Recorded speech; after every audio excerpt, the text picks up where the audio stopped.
जंगलातील जादूगरणीने केलेली जादू झाली आणि गाढवाचे रूपांतर माणसामध्ये झाले. अरे अरे मी माणूस झाला माणूस. आता मी काय काय करतो बघाच. आम्हा गाढवांना त्रास देता का तुम्ही मनुष्य? सर्व मनुष्याचे रूपांतर गाढवात झाले होते आणि सर्व गाढव माणसं झाली होती. आणि समोर मोहन मालक पाठीवर लाकडं घेऊन उभे होते, ढेंचू ढेंचू करत. अरे वा वा वा काय नजारा आहे. हा नजारा पाहण्यासाठी तर माझे डोळे आतुर झाले होते. आता तुम्ही ओझी उचलायची आणि आम्ही राज करणार. मोठ्या जोशमध्ये आणि आनंदातच भोप्या गाढव गावामध्ये गेला. पाहतो तर काय, सगळीकडे तोच नजारा. गाढव माणसं झाली होती आणि माणसं गाढव बनून ओझी वाहत होती. अरे वा वा वा अरे काय नजारा आहे.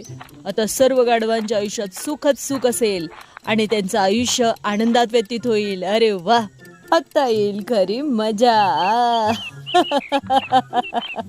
भोप्या गाढवाला वाटलं तसं फार काळ राहिलं नाही. मनुष्य गाढवा बनून फार काळ झाला नव्हता. गाढवानी मनुष्य बुद्धी वापरून काम चुकारी चालू केली होती. अरे मोहन गाढवा, काय रे, सूर्य डोक्यावर आला तरी अजून झोपलायस? चल उठ लवकर. गुरुवारचा चांगला बाजार भरलाय तिकडे गावामध्ये. आज मस्त मोठा बाजार लागलेला आहे. सगळीच्या सगळी धान्याची पोती घे आणि चल बाजारात.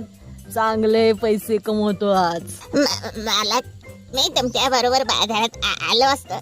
माझ्या पोटात खूप दुखते कालपासून. आई दुखते. मी धान्याची पोती घेऊन आता तुमच्या बरोबर बाजारात आलो आणि जाता जाता नदीत पडलो तर सगळे धान्य पाण्यात भिजून जाते. तुमचं किती मोठं नुकसान होईल मालक. त्यापेक्षा मी आता आराम करतो मालक.